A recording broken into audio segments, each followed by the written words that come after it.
नमस्कार, स्वागत है आप सभी का सीएनबीसी आवाज पर। आप देख रहे हैं खिलाड़ी नंबर 1 और मैं हूं हर्षदा सावंत। नए हफ्ते की शुरुआत तो नए चेहरे आपका साथ देंगे। हम आपको बताएंगे कि किन ट्रेड्स के जरिए आप भी मुनाफा कमा सकते हैं और लगे हाथ हमारे तीनों नए जानकारों के साथ कंपटीशन भी होगा। तो एक दिलचस्प मुकाबला आपकी स्क्रीन पर लेकर आएंगे हम कुछ ही क्षणों में, लेकिन पहले मार्केट की चाल आपकी स्क्रीन पर लेकर आते हैं, जहां पर आज मोमेंटम देखने को मिला है 9350 के ऊपर। दरअसल ट्रेड बना हुआ है और ये एक अच्छा संकेत है, लेकिन निफ्टी बैंक ऊपरी लेवल से थोड़ा सा फिसलता हुआ, ज्यादा गिरावट है नहीं, करीब 15 अंकों के नुकसान के साथ हम ट्रेड कर रहे हैं। आईसीआईसीआई बैंक में हमने देखा है पिछले आधे घंटे में कुछ मुनाफा वसूली का जोर बनता हुआ दिखाई दिया है और उसी वजह से निफ्टी बैंक पर भी थोड़ा सा प्रेशर बना, वरना ओवरऑल चाल बाजार की मजबूत है। कुछ state bank of India, HDFC और बजाज फाइनेंस की ओर से भी हल्की सी मुनाफा वसूली अब शुरू होती हुई दिखाई दे रही है। तो इस हफ्ते क्या स्ट्रैटेजी होगी, इसकी बात कर लेते हैं। हमारा साथ दे रहे हैं समित चौहान, नीरव वखारिया और जय ठक्कर। तीनों से पूछेंगे वो कैसे अप्रोच करने वाले हैं इस मार्केट को और लार्जली यहाँ से आगे क्या तेजी के सौदे काम करेंगे या फिर मंदी के ट्रेड्स भी कुछ रखने चाहिए अपने पोर्टफोलियो को हेज करने के लिए। हफ्ते की शुरुआत तो दमदार हुई है। चलिए पूछ लेते हैं कि अप्रोच क्या रहने वाला है।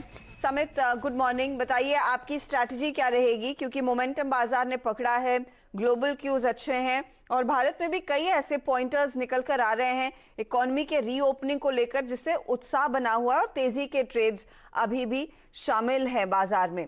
आपकी अप्रोच क्या है? Good morning Arshada. देखिए, मार्केट की अगर बात करें तो मार्केट एक कंसोलिडेशन के दौर में है। क्लियरली हम देख रहे हैं कि नीचे की तरफ 9100 का एक अच्छा सपोर्ट उभर के गया है और ऊपर की तरफ हमने देखा है कि लास्ट वीक हमने एक अटेम्प्ट किया था 9800 बट वहां से वापस एक करेक्शन आया है। तो हमें लग रहा है कि फिलहाल तो एक 300-400 पॉइंट के दायरे में है निफ्टी, नीचे 9100 और ऊपर की तरफ जब तक ये 9450 9500 का एक रेजिस्टेंस ब्रेक नहीं होता है, वो गैप एरिया है, तब तक वो क्रॉस नहीं होता, तब तक आपको ये कंसोलिडेशन का दौर दिखेगा। But with in this consolidation आपको स्टॉक्स मूव काफी अच्छे मिल रहे हैं। तो हमारा यही मानना है, जब तक आप 9100 के ऊपर हो, पॉजिटिव बाइस से ट्रेड कीजिए और इंडिविजुअल स्टॉक्स पे ज्यादा फोकस करना। ये है स्ट्रैटेजी इस समय समित की। जय, गुड मॉर्निंग, बताइए आपका अप्रोच क्या रहने वाला है इस मार्केट में? Very good morning to you Harshita, मुझे ऐसा लग रहा है कि फर्स्ट हाफ ये वीक का कहीं ना कहीं मिडल ऑफ द वीक तक हमें पॉजिटिव मोमेंटम देखने मिलना चाहिए और by the end of the week हमें एक नेगेटिव मोमेंटम देखना चाहिए। तो पहले हमें एक अच्छी तेजी देखने मिलेगी, फिर थोड़ी बहुत बिकवाली भी देखने मिलेगी। ये पूरे हफ्ता में ये वॉलेटिलिटी रहेगी, ऐसा मेरा मानना है। कहीं ना कहीं मैं समझता हूँ हर्षिता के ऊपर की तरफ 9600 का क्लियर एक रेजिस्टेंस, एक बेरिश आइलैंड पैटर्न फॉर्म हुआ है डेली चार्ट्स पर। तो उसका जो लोअर गैप एरिया है 9600 के आसपास, that will act as a very crucial resistance. On the flip side मैं कहूँगा कि नीचे की तरफ 9100-200 ये एक रेंज है, 9100 से 200 की, जो एक अच्छा सपोर्ट भी प्रूव कर रहा है मार्केट में कहीं ना कहीं। तो ये 400-500 पॉइंट की रेंज में मार्केट ट्रेड करेगा, बट पहले बढ़त और फिर गिरावट, ये ऐसा कुछ ट्रेंड रहेगा। फर्स्ट हाफ में तेजी और फिर इस हफ्ते के अंत तक, थर्सडे फ्राइडे तक थोड़ी सी मुनाफा वसूली भी देखने को मिल सकती है। तो मेरे ख्याल में दोनों तरफ के ट्रेड्स जो अपने पोर्टफोलियो में रखेंगे। नीरव, गुड मॉर्निंग, आपकी स्ट्रैटेजी क्या रहेगी आज? हाय, गुड मॉर्निंग अर्षदा। वेल, देखिए, मार्केट में जो ट्रेंड है वो थोड़ा सा साइडवेज टू नेगेटिव टाइप का बायस है और निफ्टी जहां तक सवाल है, थोड़ा बहुत ऊपर जरूर आई है आज, लेकिन ऊपर में हम लोग देख रहे हैं कि टिक नहीं पा रही है और एक हल्का सा खास करके बैंकिंग में सेलिंग प्रेशर है। तो स्टॉक स्पेसिफिक और सेक्टर स्पेसिफिक का रेंज लेकर के चलेंगे और मुझे लगता है कि जिस हिसाब से फार्मा में या कुछ एक मिड कैप में तेजी दिख रही है, तो उसमें बाइंग करके चलाना चाहिए, जबकि बैंकिंग और बैंकिंग रिलेटेड जो स्टॉक्स है उस पर थोड़ा सा प्रेशर बना रहेगा, तो उसके चलते एक वीकनेस का भी दायरा मिल सकता है। तो ओवरऑल मुझे लगता है कि निफ्टी थोड़ा सा साइडवेज टू नेगेटिव बायस के साथ ट्रेड करना चाहिए। ओके, तो थोड़ा सा साइडवेज बायस देखने को मिल सकता है। दोनों तरफ के ट्रेड्स लेकिन लार्जली हमारे जानकारों की ओर से आते हुए दिखाई देंगे। नीरव, चलिए आप ही के पोर्टफोलियो को बिल्ड करना शुरू करते हैं। पहला ट्रेड बताइए, आज क्या रहेगा? फिर पहला मेरा बाइंग का कॉल है लुपिन में। काफी दिनों का एक कंसोलिडेशन के बाद आज स्टॉक ने 850 का लेवल क्रॉस किया है। तो मुझे लगता है कि इसमें अभी एक दोबारा फिर से तेजी की शुरुआत हो गई है। तो 825 का स्टॉप लॉस रख करके बाइंग करूंगा मैं, 930 का टारगेट रहेगा। 930 का टारगेट है और 825 का स्टॉप लॉस रहेगा। ये है फिलहाल राय आपके लिए। नीरव के पहले ट्रेड में लुपिन खरीदने की सलाह ये दे रहे हैं। चार्ट भी इसका स्क्रीन पर लेकर आते हैं, देखें तो आज किस तरह की स्थिति बनती दिखाई दे रही है। आज सुबह में राजेश सातपुते ने भी लुपिन पर एक बाय कॉल दिया था और स्टॉक एटलीस्ट फ्यूचर्स में करीब करीब 2% ऊपर है। कैश मार्केट का भाव भी आपके सामने। तेजी का कैंडिडेट 930 के टारगेट के लिए यहाँ पर ये कॉल तेजी की तरफ ही ले रहे हैं नीरव अखारिया। जय बताइए, आपका पहला ट्रेड क्या रहेगा? हर्षिता, पहला मेरा भी एक फार्मा स्टॉक ही रहेगा। इनफैक्ट मेरा ये मानना है कि चुनिंदा जो फार्मा स्टॉक्स है वो काफ़ी अच्छा कर सकते हैं ये हफ्ते में, और कुछ ऐसे स्टॉक्स है जो काफ़ी अच्छा रिट्रेस कर चुके हैं अपने प्रीवियस अपमूव का। जो स्टॉक्स ने अपमूव का रिट्रेस नहीं किया, कहीं ना कहीं कंसोलिडेट करे, बट फार्मा की इतनी बड़ी तेजी के बाद कुछ ऐसे स्टॉक्स है हर्षिता जो मैं कहूंगा कि अच्छा खासा रिट्रेसमेंट कर चुके हैं। उसमें से जो मैं आज स्टॉक दे रहा हूँ वो डिविस लैब्स है।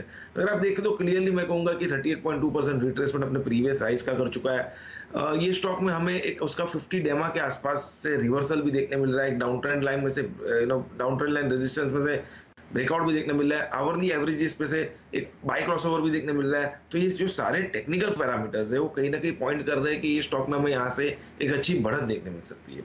इसलिए डिविस लैब्स मेरा पहला बाय रिकमेंडेशन है। इसको बाय करके चलना चाहिए। टारगेट्स बहुत ही अग्रेसिव आ रहे हैं हर्षदा, सो मैं कहूंगा 2494 2494 के लिए डिविस लैब्स को बाय करना है। स्टॉप लॉस रहेगा 2294 2494 के लेवल्स के लिए ये तेजी का ट्रेड इस समय आ रहा है। और स्टॉक में इस समय आप देखेंगे तो मोमेंटम है, 3% तक का ओपन इंटरेस्ट बढ़ता हुआ दिखाई दे रहा है। 2% से ज्यादा की तेजी स्टॉक में बनती दिखाई दे रही है। लॉन्ग पोजीशंस लगातार ऐड हो रही हैं और जय को पसंद है ये काउंटर। अगर आप इनके ट्रेड को फॉलो कर रहे हैं, टारगेट नोट कर लीजिएगा। 2494 का टारगेट है। स्टॉप लॉस 2294 पर आपने रखना है। यह है राय डिवीज लैब पर। समित का ट्रेड समझते हैं। समित, इनफैक्ट आपकी कमेंट्री लार्जली पॉजिटिव की तरफ ही ज्यादा फोकस कर रही थी, तो आई एम गेसिंग आपका पहला ट्रेड भी तेजी की तरफ रहेगा। कौन सा स्टॉक ले रहे हैं?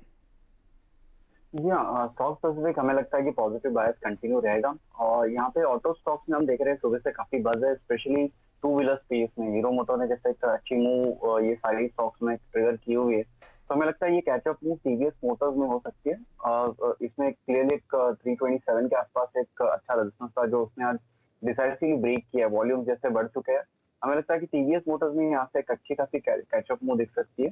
348 का हमारे टारगेट रहेंगे। 316 के स्टॉप लॉस से टीवीएस मोटर्स लॉन्ग कर देंगे।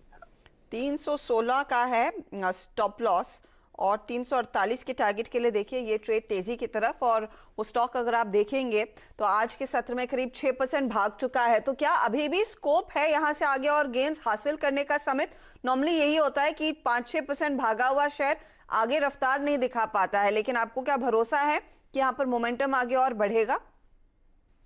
जी हाँ, देखिए ऑटो की बात करें तो काफी लगातार जो अंडर ओन्ड स्पेस रहा है, तो यहाँ पे अगर कोई भी तेजी से ट्रिगर होगी तो आपको शॉर्ट कवरिंग मूव भी काफी शार्प दिखेगी। और TVS Motors with in this space एक हाई बीटा काउंटर है, तो इसमें 6% बढ़ने के बाद भी पॉसिबल है ये रैली और एक्सटेंड हो सकती है। और आज या कल तक हमें लगता है कि स्टॉक में एक अच्छी मूव ऊपर की तरफ एक्सटेंड हो। ओके, तो 2 दिन का ट्रेड तो मिनिमम होना चाहिए। ये 6% या 5% आज इंट्राडे में भाग चुका है, आगे और मोमेंटम रहेगा। 348 के टारगेट के लिए एक तेजी का ट्रेड इस समय दिया है समित ने। समित, आपका दूसरा स्टॉक कौन सा है? देखिए पीएसयू स्टॉक्स रहेगा कंटेनर कॉर्प, जिसमें ज्यादा कुछ करेक्शन ये रिसेंट जो हमने मार्केट में सेल ऑफ देखा है उसमें देखा नहीं है। इनफैक्ट स्टॉक एक स्टेडी मूवर रहा है। फिलहाल थोड़ा कंसोलिडेशन दौर से उसने लोअर लेवल से अच्छी खरीदारी हम लास्ट 3-4 दिनों से देख रहे हैं, तो यहाँ पे पॉसिबिलिटी है बहुत जल्दी उसका जो ऊपर का दायरा है ये ब्रेक कर सकता है। तो इसलिए विद एंटिसिपेशन हम कॉनकॉर बाय करने की सलाह रहेगी। 398 का हमारा एक पोजिशनल टारगेट रहेगा। 348 के स्टॉप लॉस से कंटेनर कॉर्प बाय करने की सलाह रहेगी। और ये भी आज तेजी का ही कैंडिडेट है, इसीलिए 398 का टारगेट आ रहा है कॉनकॉर पर। स्टॉप लॉस आप 348 पर रखिएगा और स्टॉक आज इस समय आप ध्यान देंगे तो 367 के आसपास ट्रेड करता हुआ तकरीबन 2% तक की बढ़त इसमें बन चुकी है। यह है कॉनकॉर, दूसरा ट्रेड समित के पोर्टफोलियो में।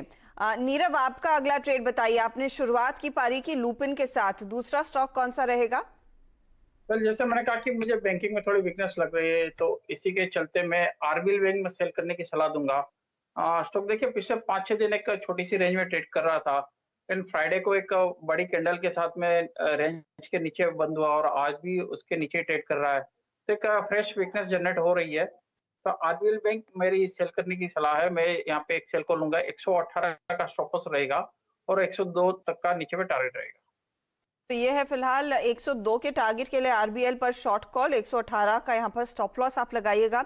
और स्टॉक दबाव में है, करीब 1.5% गवा चुका है इस समय, इसीलिए सेल साइड की पोजीशन ज्यादा अग्रसर होती हुई दिखाई दे सकती हैं।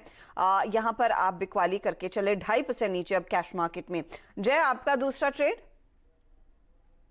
फार्मा में से ही है और ये स्टॉक का नाम है JB chemical and pharma. JB chemical and pharma इसीलिए बाय करना है हर्षदा, बिकॉज अगर आप देखिए तो ये स्टॉक में लास्ट ट्रेडिंग वीक में जो हिसाब से हमें एक क्लियर एक इंक्रीज इन वॉल्यूम्स देखने मिला है, वॉल्यूम्स में जो हिसाब से एक इजाफा देखने मिला है, बहुत ही बढ़िया मैं कहूँगा।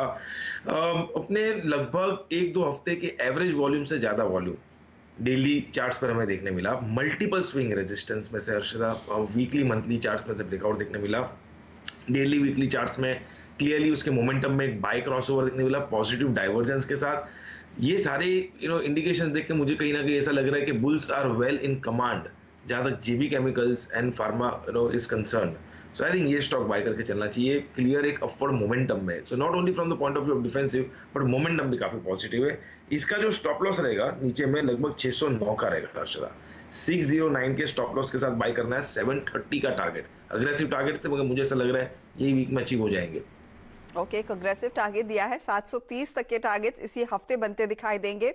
और स्टॉप लॉस भी नोट कीजिएगा, वो है 609 पर जेबी केमिकल्स। तो देखिए 2-2 स्टॉक्स हमारे जानकारों ने अपने पोर्टफोलियो में जोड़े हैं, एक और स्टॉक आना बाकी है, उस पर हमारी नजरें रहेंगी। निफ्टी बैंक आपकी स्क्रीन पर लेकर आते हैं, चार्ट दिखाइएगा आज के इंट्राडे का। हमने देखा था इसमें डिप नजर जरूर आया था, फिर से कोशिश हो रही है यहाँ पर रिकवरी आने की। और रिकवरी में दरअसल मदद जो सेंटिमेंटली हो रही है वो बजाज फाइनेंस की ओर से आती हुई दिखाई दे रही है।